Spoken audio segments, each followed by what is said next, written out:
So I would like to invite the external examiner for this case discussion. We are happy to invite Dr. Suman Saini. Ma'am is professor at VMMC and Safdarjung Hospital, New Delhi. She has several publications in national and international journals, with her keen area of interest in regional anesthesia, airway, and pain management. She is also a life member of various anesthesia societies. We welcome you, ma'am. Thank you, Dr. Nitin, for your kind words. Thank you, ma'am. The session will be moderated by Dr. Fahad. He is a senior resident in RML Hospital in the Department of Anesthesia. The case will be presented by Dr. Dheeraj, who is a post-grad student from RML Hospital. Over to you, ma'am, for the proceedings of the session. First of all, I thank you, Dr. Nitin, and other organizers for giving me opportunity to be part of this academic program. Welcome, Dr. Fahad, and welcome, Dr. Dheeraj. Just a minute, good evening, ma'am.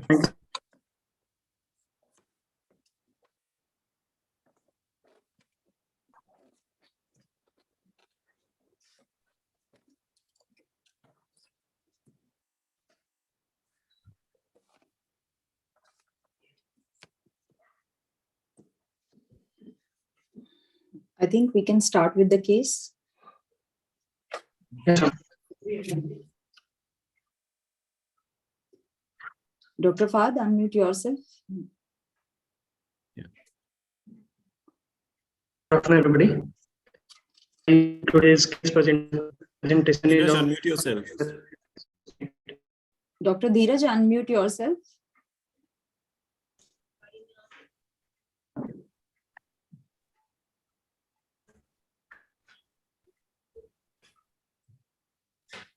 Dr. Dheeraj, am I audible? Yes, unmute ma'am, you are yourself. audible, ma'am. Unmute yourself and start your case. Hello. Am I audible, ma'am? No. Your voice is breaking.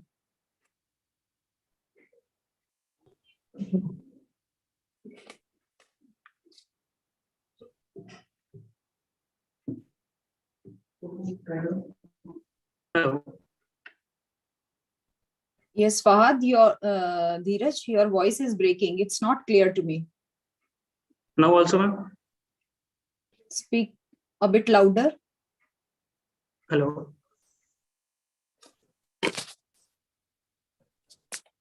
Good afternoon, ma'am. Yes, now it's better. Good afternoon. Today's case session for me, prostate. My faculty is Dr. Suman, ma'am. Moderator is Fahad sir, and I am presenter Dr. Dheeraj. History: 68-year-old patient, male patient, Mr. Sudama, resident of Sultanpur, UP, farmer by occupation, presented to hospital with chief complaints of increased frequency of urination since 3 years, dribbling of urine since 1 year. History of presenting illness: Mr. Sudama was apparently all right 3 years back when he started experiencing increased frequency of urination, gradual in onset, progressively increasing as he has to pass urine multiple times during day and has to wake up 4 to 5 times a night. Dribbling of urine since 1 year, which was gradual in onset, progressively increasing, started with difficulty in initiation, now has poor stream. He always feels there is incomplete emptying of bladder. No history of fever, pain, burning while micturition or blood in urine. No history of pain in flank region. No history of loss of appetite and weight loss. No history of acute retention of and previous catheterization, and no history of trauma and previous surgery was there. Past history: patient is a known case of hypertension since 10 years, is on oral medication. There is no history of, he's on oral medication for the same and is compliant to treatment, and his hypertension is within control. And there is no history of diabetes, mellitus, tuberculosis, asthma, jaundice, epilepsy, or any previous surgery. There is no significant personal or family history. Treatment history: patient is on amlodipine 10 mg OD since 10 years and on tamiflu 0.4 mg OD since 6 months. On examination, patient is sitting comfortably on chair, conscious, cooperated, and well oriented to time, place, and person. Lean build, well nourished. Weight is 62 kg, height is 163 centimeter, and BMI is 21.8 kg per meter square. He is febrile to touch. Pulse rate is 80 per minute regular, normal in volume and character. BP is 136 upon 85 mm Hg, measured in left arm, sitting position. Respiratory rate is 16 per minute, regular, abdominothoracic pattern. No pallor, icterus, cyanosis, clubbing, lymphadenopathy, pedal edema. JVP is not raised. Airway examination performed while sitting. No loose teeth or artificial denture. Mouth opening more than 5 centimeter. Modified Mallampati grade is 1. Thyromental distance is 6.5 centimeter. Higher mental distance is 6 centimeter. Sternomental distance is 16 centimeter. Adequate range of motion in neck. Spine examination: normal in alignment and curvature. Spinous process are palpable. Interspinous spaces are normal. No swelling, tenderness, scar, rashes present over spine region. Systemic examination: respiratory system, bilateral air entry is equal. No added sounds were there. Cardiovascular system, S1, S2 were normal. No murmur or any added sound were present. Per abdomen examination: soft, non-tender, no organomegaly. CNS higher mental function were intact and cranial nerve examination were within normal limits. Summary: a 68-year-old male presented with symptom of increased frequency of urine since 3 years. Patient is a known case of hypertension and is on regular medication, and he has meds more than 4. Airway, spine, and systemic examination are within normal limits. This is a likely case of hyperplasia of prostate, posted for transurethral resection of prostate. Okay. History part is okay. You have nicely covered negative history also for differential diagnosis. But I would like to add 2 more points. In case of geriatric patient, you should assess frailty of the patient also, right? Although some of the points you have covered in history as well as in the examination. How do you assess frailty? Any idea? No. Okay. History of weight loss you have taken, that is 1 point. And you can ask patient whether he feel exhausted more than before. And it can be judged by hand grip strength also. And the other point is, which is more important in this age group, is cognitive dysfunction. Okay, these patients might have, because that matters in post-op period also. And this you can assess by asking patient to repeat first speak few words in front of him and then ask him to repeat. Because although you have mentioned higher mental functions are normal in your CNS examination, but if you judge this cognitive function, then you will be able to take informed consent in a better way. You can ask about his disease, about his surgical procedure, whether he understands something or not. Okay. Yes, otherwise, yes, consent will also be taken from relatives if he doesn't understand. So your final diagnosis is benign prostatic hyperplasia. You have mentioned patient has METs more than 4. How do you judge? How did you assess? You can take flight of stairs, 20 stairs, ma'am, of size 6 inches. Okay. What do you understand by METs? What is MET? Metabolic equivalence of oxygen consumption, ma'am. It is amount of 3.5 liter of oxygen, ml of oxygen per kg per minute, ma'am. Okay. What is its significance? What do you want to know by knowing it? Ma'am, cardiopulmonary reserve will get to the patient. Okay, good. Your patient is hypertensive. He is controlled? Yes, ma'am, he is controlled and compliant to treatment. Okay. What are your concerns for a hypertensive patient for their pre-op preparation?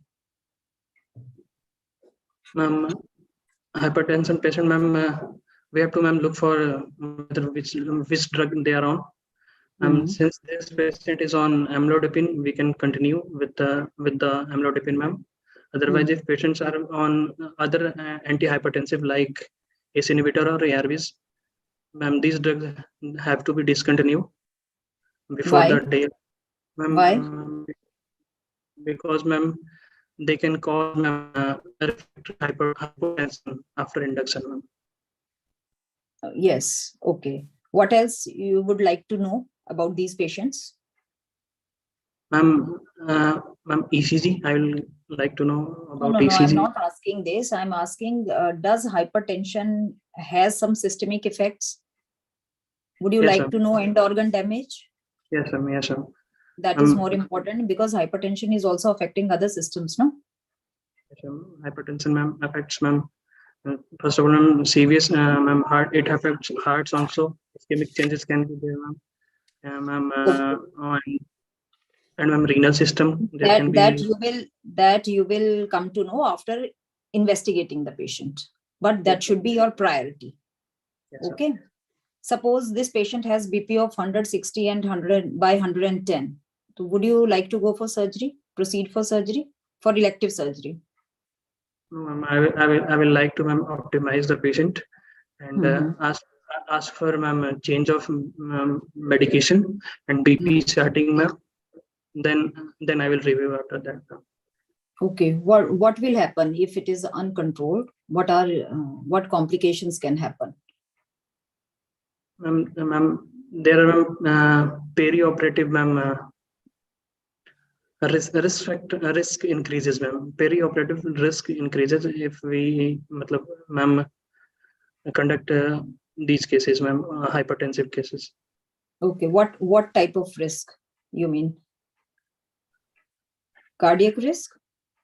Cardiac risk. What can happen? There can be ischemia, there can be infarction, okay? There can be stroke also, right? So you need to optimize patient before taking up whether if you need to review the treatment, then you will send patient for to cardiologist, okay?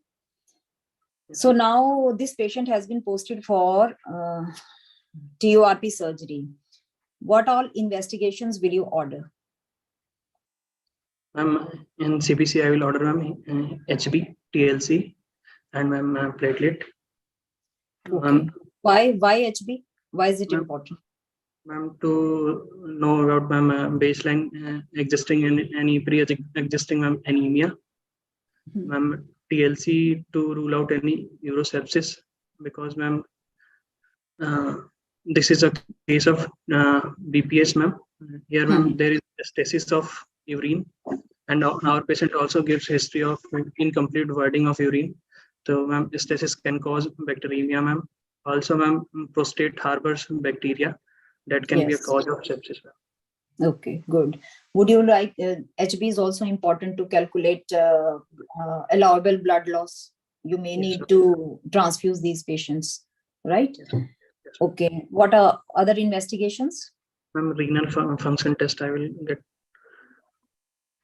What? And renal function test, kidney function test. Why? Ma'am, to rule out any obstructive uropathy, ma'am. Because they may be deranged because of obstructive uropathy again, and you need to know the baseline. What else? Ma'am, serum electrolytes. Yes. And ma'am, I will, ma'am, order, ma'am, urine routine microscopy to rule out sepsis. Keep on telling me significance of each test. Okay. And ma'am, coagulation profile. Ma'am, because ma'am, prostate releases urokinase, due to which there can be fibrinolysis, and also, ma'am, there can be increase in thromboplastin, so there is risk of DIC, ma'am. Okay, baseline INR you would like to know. Any other investigation you have missed? Blood investigation? Yes, ma'am. Serum, ma'am, alkaline phosphatase and prostate specific antigen to rule out CM. Okay. And would you like to send sample for blood grouping and cross matching also? Yes, ma'am, it will be sent, ma'am. Okay. And one additional investigation for geriatric patients is serum albumin. You can get it done because they may be malnourished because of not eating properly or maybe some social reasons. Okay, that can modify your drugs. Yes. Okay. What other investigations will you go for? Other investigation, USG prostate, I will Yes. order. Mhm. Why? Ma'am, to get to know about the size of ma'am prostate. Very good. What else? Chest X-ray. Yes. ECG. Is it done in all the patients, chest X-ray? Yes, ma'am. As a part of institutional protocol, we do it in every patient.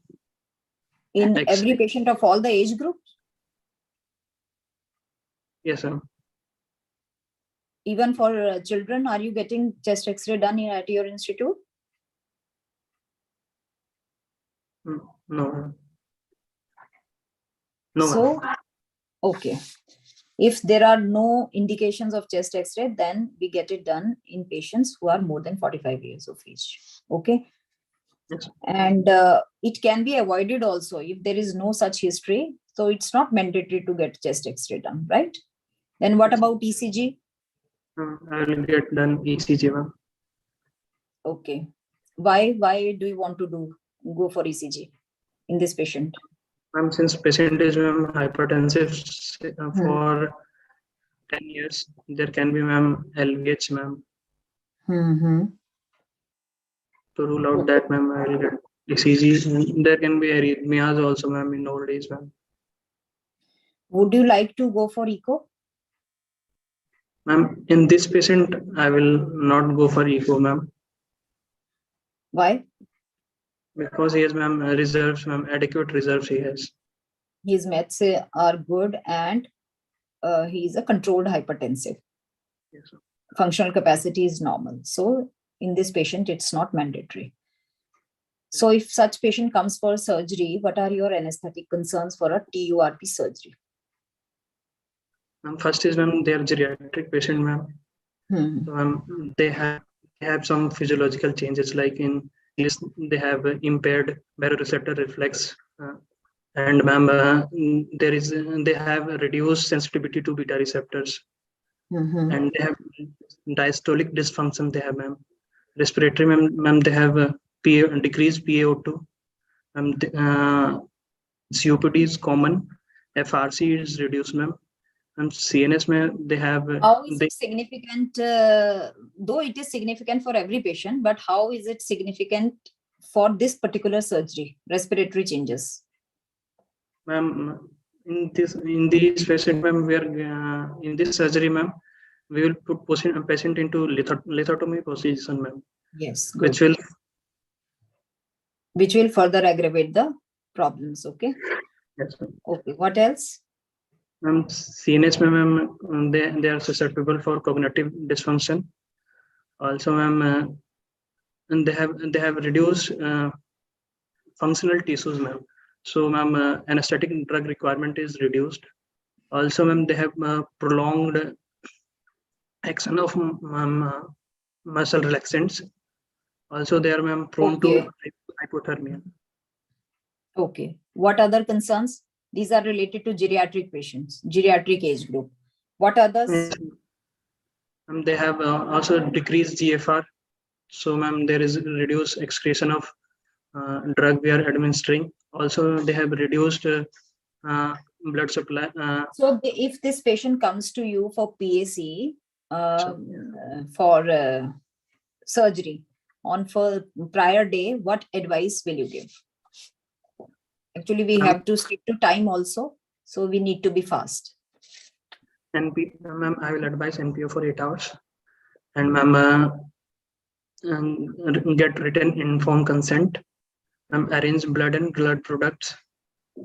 8 hours is solids. Will you allow clear fluids to patient? If yes, yes, for 4 hours, ma'am. 4 hours. Clear fluid, I'm asking. Clear Up out, to clear what fluids, time ma'am. patient 2 can hours. take? Ma'am, 2 hours before the surgery. 2 hours before the surgery, he can take, ma'am, clear water. Okay. Next. Next, ma'am, I will order, ma'am, anti-anxiolytics and aspiration prophylaxis. Okay. Would you like to give anxiolysis in this patient? Ma'am, in this patient, we can avoid, ma'am, because, ma'am, in TURP, we have to monitor his conscious level. That can But be that handled. will not. No, are you planning to give some long acting? No, ma'am. Then this patient is fine. You can go for anxiolysis with short acting benzodiazepine and with minimal doses. Okay. Yes. Because every patient, I think, needs anxiolysis. And this patient is fine. Okay. Then would you like to continue drugs? Patient is on amlodipine and tamsulosin. Ma'am, these drugs can be continue on the morning of surgery. So what is tamsulosin? Which group it belongs to? Alpha blocker it is, ma'am. So can there be any problem? Yes, ma'am. There can be, ma'am, hypotension, ma'am, after induction. That can be overcome by, ma'am, preloading the patient with 10 ml per kg, ma'am, before Yes, the but induction. you have to be cautious about fluid in this patient. Yes, okay. Any other advice would you like to give? Informed consent, did you tell me? yes, Consent. ma'am. Okay. Yes, what will you tell while taking consent? What will you explain? This is informed consent. Now, what information you want to give to patient? Ma'am, about the, ma'am, I will tell patient about the complication of surgery, about the procedure. You will tell about your anesthetic procedure first. Yes, what type of anesthesia, what choices of anesthesia you will give to patient, and which type you want to give to patient, that you will explain, and what will happen after giving anesthesia, and how, for how long its effect will be there. Okay. All yes, these points. So would you like to give antibiotic prophylaxis in these patients? yes, ma'am. They should be given, ma'am, antibiotic prophylaxis. Okay. Now the patient has come to OT. How will you proceed? I will first, ma'am, make the ambient temperature normal, ma'am, in the range of 25 to 28 degrees Celsius. Then I will check the machine. I will, ma'am, prepare drug. What all drugs will you prepare? I will prepare, ma'am, emergency drugs, atropine, and glyco, mefentramine, and ADR, ma'am. And you should check all the drugs before proceeding to any case. Yes, okay. Then ma'am, I will take patient on the OT table. I will attach all the monitors, like pulse oximetry, NIBP, ECG. Ma'am, I can attach temperature monitoring also. And ma'am, after handling to it, patient to the surgeon, I will attach, ma'am, oxygen, and with it, I will attach a ETCO2 monitor. that will be after anesthesia induction. Okay, so what will be your choice of anesthesia for this patient? I will prefer, ma'am, subarachnoid block for this patient, ma'am. Why? Ma'am, it will be easier to monitor his consciousness level. Also, ma'am, the complaint of early detection of bladder perforation or capsular tear, and ma'am, there is a reduced reduced CBP, so there is less blood loss, and ma'am, earlier detection of bladder perforation and capsular tear, you told. Now, what will happen in capsular tear? What symptom patient will have? Pain abdomen. And same with bladder perforation also. Any other thing apart from these two? In TURP, what complication can happen in this surgery? In TURP can be TURP syndrome, Yes. hypothermia. Yes, and that can also be detected early. Yes, sir. Okay. So what are other advantages of subarachnoid block? Ma'am, it is easier to perform, ma'am. Mm-hmm. And ma'am, it provides ma'am post-op analgesia. Is And there ma'am, any disadvantage also? Yes, ma'am. There is ma'am penile erection, which hinders ma'am surgical procedure. Or also ma'am, there is increased absorption of irrigation fluid. Why? Why that is there? Because of reduced hydrostatic pressure. Because of more pressure gradient, because here pressures will be less after spinal anesthesia. Okay, Yes. there will be more hydrostatic pressure difference of gradient. Yes. Right. So any other anesthesia we can use, regional anesthesia, apart from subarachnoid block? We can use epidural anesthesia. Okay. Are we using it routinely? Or is there any problem with epidural? Yes, ma'am. There are sacral sparing with epidural. It's not as dense as spinal. So, although if patient comes with low ejection fraction, so borderline ejection fraction, you can say. Yes, we can go for. Suppose it is 45%, 40 to 45%. Then low dose spinal with epidural we can go for. Yes, but it has to be, you have to be very careful, and spinal drug should be less. Okay. Yes. And if required, it can be added later into epidural catheter. Yes. Okay. So how much drug would you like to give in this patient? In this patient, I give ma'am injection to bupivacaine, hyperbaric 0.5%, 2.4 ml, plus ma'am I will add fentanyl 10 mics. Means total 2.6 ml. Yes, sir. What level of block you want to achieve? Till T10 I will achieve, ma'am. Why? What will happen if it is more, if it is higher? Ma'am, the advantage of giving subarachnoid block, like ma'am, detection of ma'am bladder perforation symptoms will be masked, ma'am, if you will give more than T10. No, but why? Why? Ma'am, because of innervation of. What is the nerve supply of bladder? T11 to L2 it is, ma'am. This is sympathetic, parasympathetic. What is it? This is sympathetic, and sympathetic is ma'am S2 This to is S4. S2, 3, 4 is? Parasympathetic. Parasympathetic. Okay. You are concerned only about bladder perforation or any other problem also, which can be covered by achieving level T10 level? Ma'am, due to bladder distension, ma'am, we are irrigating fluid, ma'am. So there is continuous bladder distension. So bladder distension pain will be also masked with T10 level. Okay. If level is higher, all these can be masked, and you will not, patient will not be able to complain.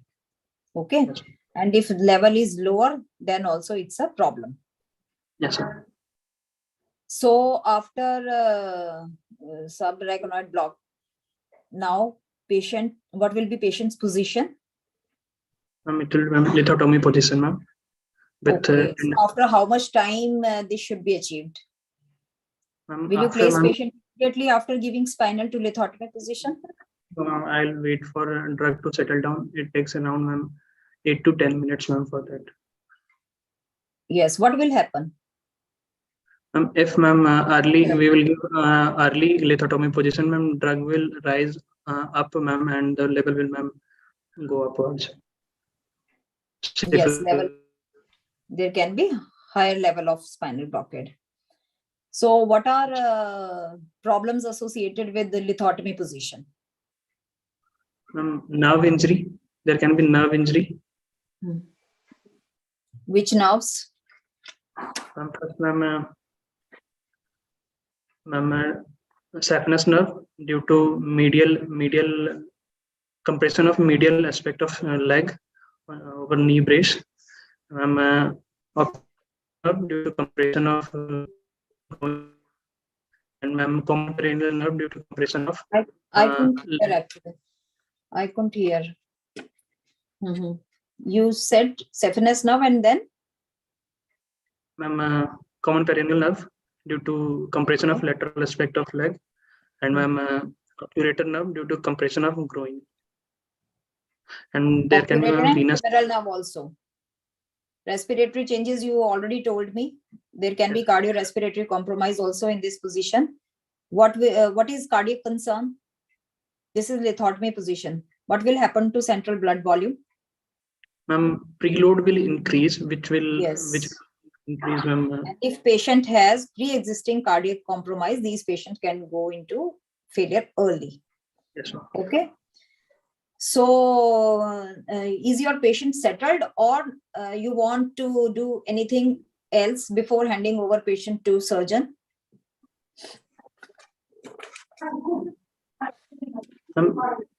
Sorry, ma'am. Would you like to maintain temperature of the patient? Yes, sir. How? I will, prefer, using warm saline, IV fluid, warm irrigation fluid, and will maintain, OT temperature. Okay. So what? How much IV fluid would you like to give? It will be normal or something different in this patient? In this patient, it will be conservative way, ma'am. We will replenish deficit and losses only, ma'am. Yes, because there is continuous absorption of irrigation fluid will be there. Or in patients who have cardiac compromise, you can also use micro drip set so that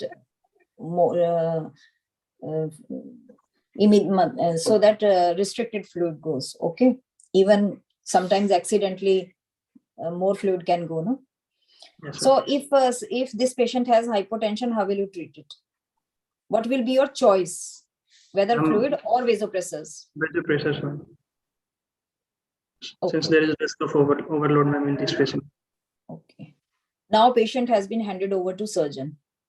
So what is actually TURP procedure? What do they do? They pass a resector scope through urethra, and through that they coagulate the prostate in an orderly fashion. And there is continuous irrigation which remove the debris and blood clot from the operating area. They use diathermy. What type of TURP surgeries are there? What is monopolar? What is bipolar? There can be monopolar TURP. There can be bipolar TURP. There can be laser TURP. There can be aquablation. There can be plasma. Okay, what is the difference between monopolar and bipolar? This is the diathermy loop which is attached on the tip of the resectoscope, which passes through the urethra. Okay, and which cuts and coagulates the tissue. What is the difference between monopolar and bipolar? In bipolar, there is entry and exit of current is through a circuit is there for the entry and both the limbs of the diathermy loop itself. Okay, in monopolar, it passes through the irrigation fluid as well as through the patient. So what is important here is to place diathermy pad. It should be properly stick to patient, contact should be proper, and it should be close to the surgical site. Okay, to avoid any burn to the patient. Okay, in your institute, which type of irrigation fluid is being used? We are using both glycine and glycine 1.5% and NS or RL. NS or RL, they are also using. Are they doing bipolar surgery? Yes, ma'am. There are 2 OD complexes here. Yes, sir. Okay, okay. In monopolar, why don't we use NS or RN? Ma'am, in monopolar, ma'am, there will be dispersion of current that will, ma'am, hinder, ma'am, coagulation of tissue, and there will be, ma'am, current dispersion to the body, which can conduct Okay. to What is the osmolality of glycine? glycine 1.5%. It is 220, and 1.2% it is 200. What is normal plasma osmolality? Ma'am, 275 to 285 milliosmol per. So it is 220. So this is hypotonic or isotonic? Hyposmolar it is. Hypotonic. Yes, sir. So why we prefer hypotonic?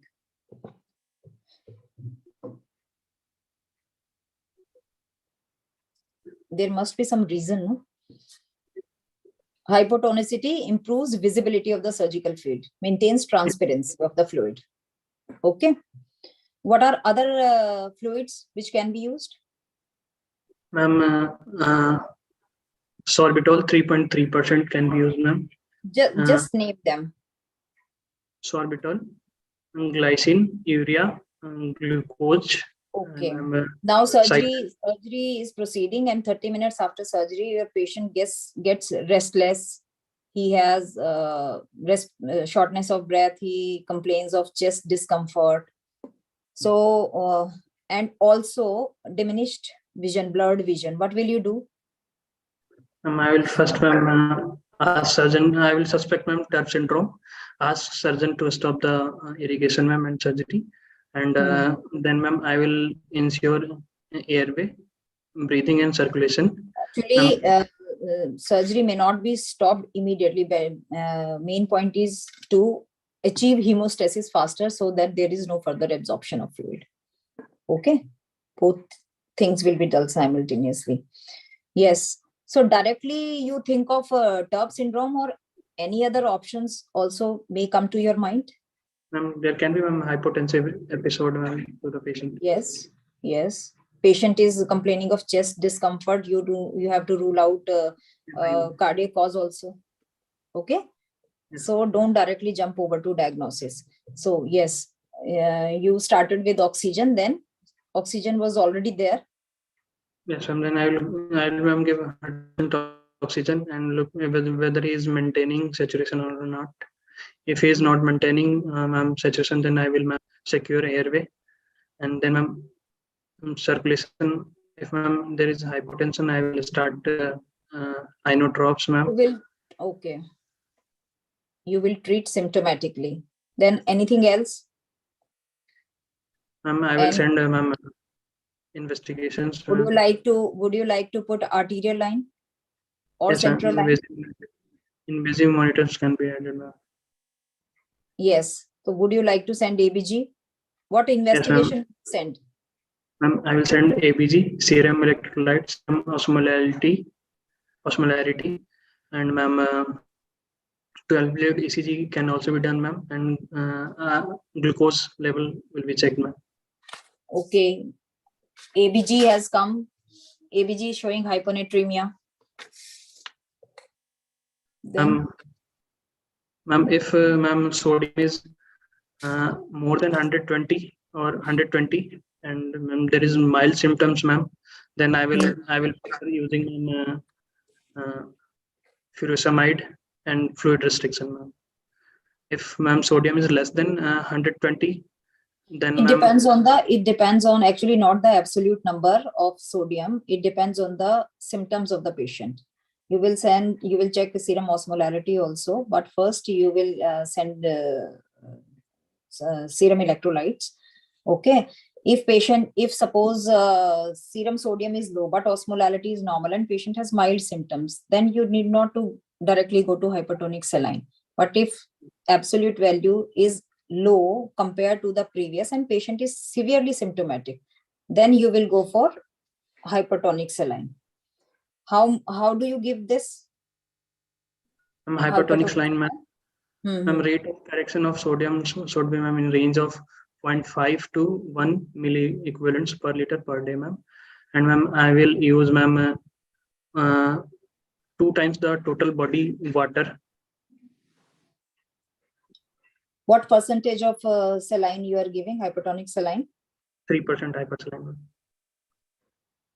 Okay. How much sodium does it contain? And what is its osmolarity? Osmolarity is, ma'am, 900, and ma'am, it contains 550 sodium, milliequivalents of sodium. 550. It's 513 and 1027. Okay. And what ECG changes do you expect with this in this scenario? Ma'am, there can be widening of QRS complex. There can be bradycardia, and there can be ST segment. That will depend on the level of Level of sodium. hyponatremia also. How do you calculate irrigation fluid? Absorbed irrigation fluid, ma'am. Absorbed, yes. Post-op sodium upon pre-op sodium into ECF minus ECF, ma'am. And this is, ma'am, volumetric method. There is gravimetric method, ma'am, in which we weight the patient pre-op and post-op weight. And ma'am, isotopes are also used, ma'am. And ma'am, CVP monitoring is also used for this. And ma'am, ethanol, ma'am, breath analyzing test for ethanol is done. Irrigation fluid is, in irrigation fluid we put ethanol and then we analyze it in breath. Comes to it is absorbed systemically and is analyzed by patient's breath. Okay. This patient was under regional anesthesia and patient was awake. So you came to know about all these changes because patient complained. If your patient would have been under GA, then how will you diagnose this TURP syndrome? Ma'am, there can be, ma'am, hypertension with bradycardia, followed by, ma'am, hypotension, and also, ma'am, ECG changes will be there, ma'am. Yes. Like, ma'am, you told me. Why there is hypertension initially and then hypotension? Ma'am, because, ma'am, Why hypertension associated with bradycardia?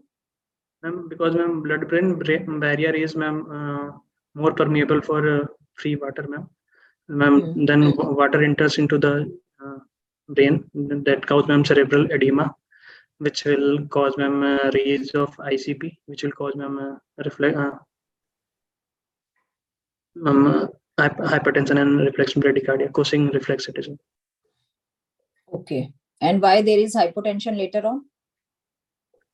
Ma'am, since we are using glycine, that is, cardio depression effect that can also cause, and also there is, ma'am, due to increased hydrostatic pressure, ma'am, intravascular fluid moves out from the and also vessel. Hyponatremia. Hyponatremia is causing hypoosmolality also, and there is increased hydrostatic pressure, so fluid will move out of the intravascular space. Okay. So any other surgeries where you can experience TURP syndrome, this kind of water intoxication? Transcervical resection of endometrium. In CA, bladder, in cases of CA bladder, also arthroscopy surgeries. CA bladder where? Shoulder arthroscopic surgery, or in urologist or PCNL surgery, there is also continuous irrigation going on. Okay. So how do you prevent TURP syndrome? How can you prevent? There are certain factors which aggravate, no? So how can you prevent those factors? What are those factors? Ma'am, I will restrict the time of surgery less than 60 minutes. Ma'am, also, ma'am, the height of, ma'am, the hydrostatic pressure that is being released through irrigating fluid. I will restrict the height of, irrigating fluid to 60 centimeter. Also, ma'am, a skillful surgeon. Have you heard of rule of 60? What are 3 components? Yes, ma'am, rule of 60. You have told. 2 you have told. Yes, ma'am. And 60 gram weight of prostate. And At one time, it should more than 60 gram of prostate should not be dissected. Means its surgery duration should be limited. Okay. So anything related to intravesical pressure also? Does this also contribute? It should be higher or lower? It should be maintained until higher level of 15 centimeter of water. Reason? It will increase absorption of fluid. But why? Why I'm asking? There will be pressure gradient between open prostatic sinuses and the bladder. If pressure is higher, there can be bladder perforation also, and gradient will also increase. So there can be absorption because prostatic sinuses are right next to capsule, between true and false capsule of the prostate. And here, whenever there is breach in the capsule, that is causing TURP syndrome. Okay. What are other problems caused due to glycine irrigation? Ma'am, there can be visual disturbances, ma'am. And ma'am, there can be hyperammonemia. How this TURP blindness is different? What are its characteristic features? And how is it different from other CNS related or cortical blindness? It is transient, ma'am. Yes. It gets treated itself after 24 hours. As the glycemic levels settle, disappear, excreted. Okay. What about pupillary reflex? Ma'am, we know pupillary reflex in this patient, ma'am. In glycine toxicity. In glycine toxicity, there will be no pupillary reflex, ma'am. Okay. Yes. So Dr. how? Suman, Yes. we are getting little late in time, so please wind up. So, but we'll wind up in next 5 minutes. Okay. What are other complications of TURP surgery? Dheeraj, there can what be are other complications? Yes. Hypotension, there can be bleeding, ma'am. There can be DIC, ma'am. There can be TURP syndrome. There can be MI. There can be septicemia, uremic septicemia, and there can be clot retention. There can be bladder perforation. Okay, how many types of bladder perforation is there? And what are its symptoms? Intraperitoneal, peritoneal, and extraperitoneal, it can be. Intraperitoneal, patient will come. Intraperitoneal patient will have pain abdomen, which will be referring to shoulder due to diaphragm irritation. Extraperitoneal will be detected by decreased return of irrigation fluid. Okay, that is very important. Every time you have to see and keep asking surgeon about the return of irrigation fluid. Okay. So what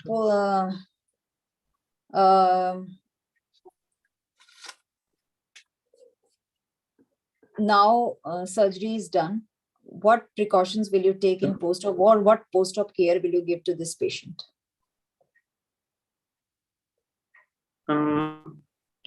First, ma'am, irrigation should be continued. Yes. Bladder irrigation For should how be long? continued. For how long irrigation is continued? For at least 24 hours after the surgery. Is there any risk of TURP syndrome in post-op also? Yes, and there is risk of TURP syndrome in post-op. Because irrigation is continued. Yes, sir. Okay. What are other different approaches of prostatectomy?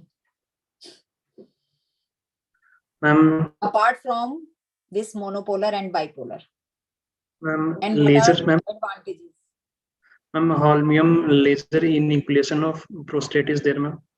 Equablation is there, ma'am. Microwave ablation is there, ma'am. Okay, what are advantages of these procedures over conventional? Ma'am, there is reduced blood loss. Hmm. And ma'am, there is a incidence of syndrome, no incidence of TURP syndrome, ma'am. Less incidence because of less absorption of irrigation fluid. And which type of fluid can you use? Do you still want to use glycine with these approaches also? These techniques? NS. Yes, NS can be used. Since there is short of time, I have cut down many things now.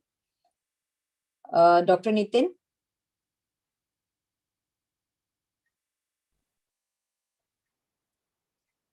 Dr. Nitin?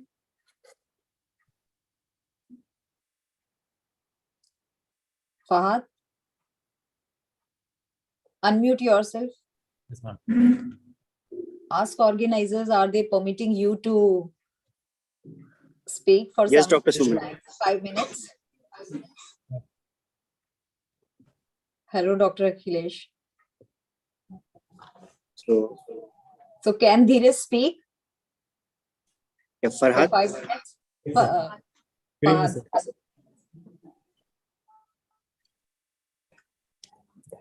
May I start?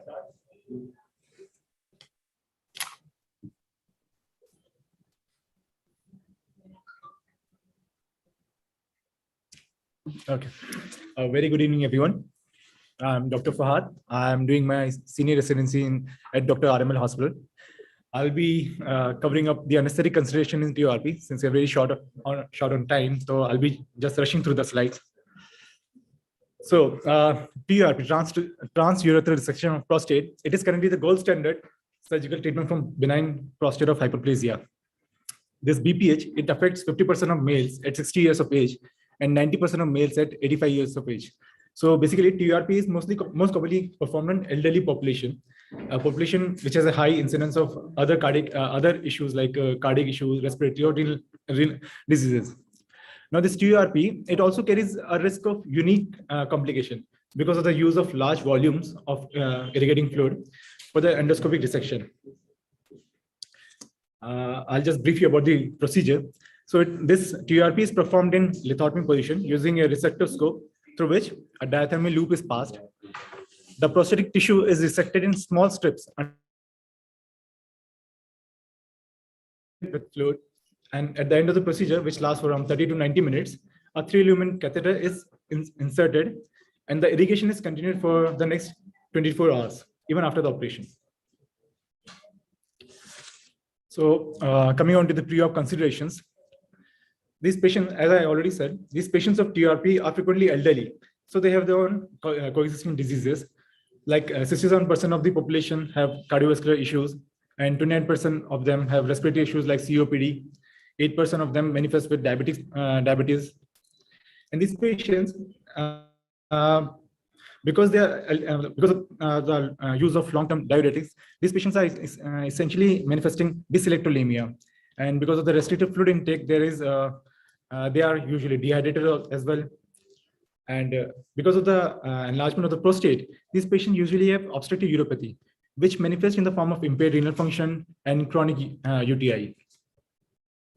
So it is very important to evaluate and optimize their pre-existing conditions, and then to take a proper history regarding the drug medications they are on, like certain medications for antihypertensive, which are supposed to be continued, like beta blockers and all, or if they are on ARBs or ACE inhibitors, they need to be discontinued 24 hours before the surgery, because during the surgery, there is a risk of hypertension, and these drugs can further aggravate the condition.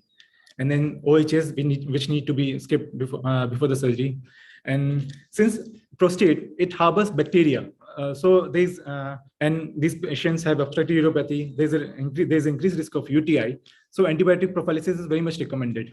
And prostate is a very vascular tissue, so obviously arrangement of blood is very important. Coming on to the intra-op considerations, as I told you, this surgery is performed in lithotomy position. And this position has its own cardiopulmonary disturbances. Like when the patient is put in a lithotomy position, the preload increases, it puts up a pressure on the heart. And if these elderly patients, they already have a compromised heart. and it can precipitate failure. And there's a decrease in the lung volumes, like tidal volume, functional residual capacity, vital capacity. And then because of the tight braces, these patients are also prone to nerve injuries and vascular injuries. And there's this unique TURP syndrome, which I'll be dealing in the next few slides. And during the resection, there is a risk of bladder perforation. And because of the continuous irrigation, there is loss of heat. So hypothermia also occurs. And again, risk of septicemia, hemorrhage. And because of the release of urokinase and dilution of thrombocytopenia, these patients also have risk of coagulopathy in the intra period. Coming on to the TURP syndrome. Now, this syndrome, it is a constellation of symptoms which occur because of the excessive absorption of large volumes of irrigating fluids through the prostatic veins, due to either due to the breaches in the prostatic capsule.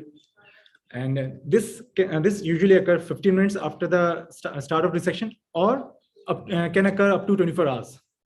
The incidence is around 1 to 8% though. And your TURP syndrome has a classical triad of hypertension, then bradycardia, and altered mental status. And then there are other features like hypervolemia, then dilutional hyponatremia, circulatory overload leading to water intoxication, then hyperosmolarity. Then there's this substance called glycine, which is used as an irrigating fluid. There is an increase in the concentration of glycine, and then when it breaks down, there is an increase in the concentration of ammonia. Then, of course, hemolysis. So how do we prevent it? So it is very important to meticulously calculate the fluid requirement of these patients and to correct any dyselectrolemia, which is already prevailing in the patients in the pre-op period. And the administration of fluid in the intra period, it is very important. So whenever there is a hypotension, like just after giving regional block, if there is hypotension, instead of giving IV fluids, one should prefer vasopressors. Then most important, preservation of the prostatic capsule, which of course depends on the surgeon's skill. And then there's this rule of 60, as Dheeraj has already mentioned. So what we do is we put the irrigating fluid at a height of 60 centimeters from the operating table, which gives us a hydrostatic pressure of the irrigating fluid around 60 centimeters of water. And then the resected tissue should not be more than 60. The prostate, if it is larger than 60, it also increases the risk of TURP syndrome. And then the duration of the surgery, which largely depends on the size of the prostate. So it should also be reduced to 60. So all this 60 is known as a unsaid rule of 60. And of course, usage of bipolar resector scope. Then there are these newer advancements like laser treatments, and there are other newer advancements, which I'll be dealing in the next few slides. In the post-op period, one should be very careful about this septicemia. And of course, the TURP syndrome, which can occur up to the 24 hours even after the operation is over. And because of the continuous irrigation, which we do in the post-op period, so as to remove any retention of, so as to remove any clot which are retained, the bladder is continuously distended, which causes bladder spasm. And then one should assess the cognition of the patient, and of course, take care of the analgesia and vitals. So these are the newer surgical techniques. Now, since I mentioned, because of the culprit is glycine over there in the irrigating fluid. So these techniques, they do not utilize glycine. So the TURP syndrome can be eliminated, and dilutional hyponatremia can be eliminated. But of course, they are obviously using the physiological saline. So circulatory overload, the risk of circulatory overload is of course there.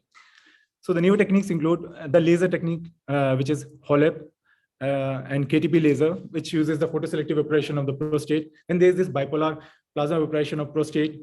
Then TUMT technique, that is transurethral microwave thermotherapy. And the newest technique is the aquablation technique.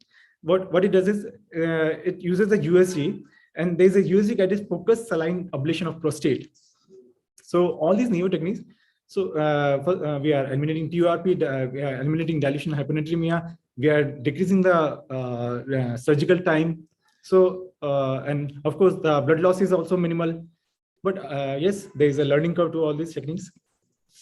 So to summarize, Also, they can be used for patients who are on anticoagulants. of course. So we need not necessarily go for subarachnoid block only. We can decide the mode of anesthesia for this patient also based on the comorbid conditions these patients are presenting with. Okay, so to summarize, TURP is a procedure carried out on a predominantly elderly population with a higher incidence of coexisting disease.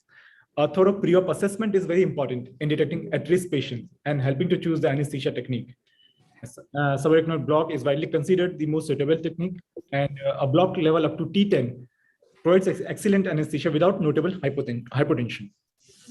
TURP syndrome, though it is rare, but potentially fatal complication, and early recognition and prompt treatment are essential. Blood loss is difficult to quantify and may be significant, so close attention to patients' clinical state and communication with the surgeons are vital. Thank you.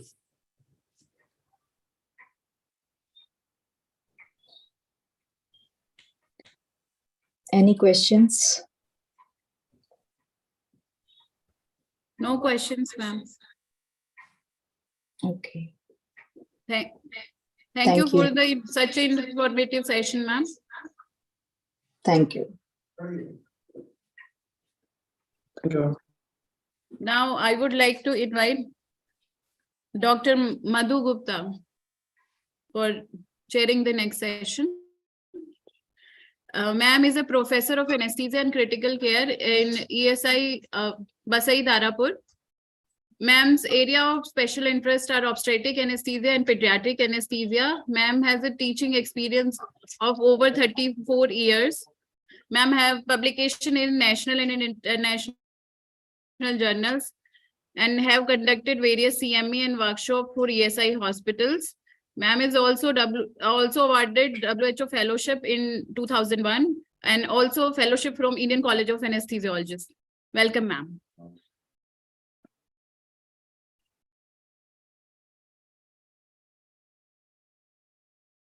Ma'am, please unmute.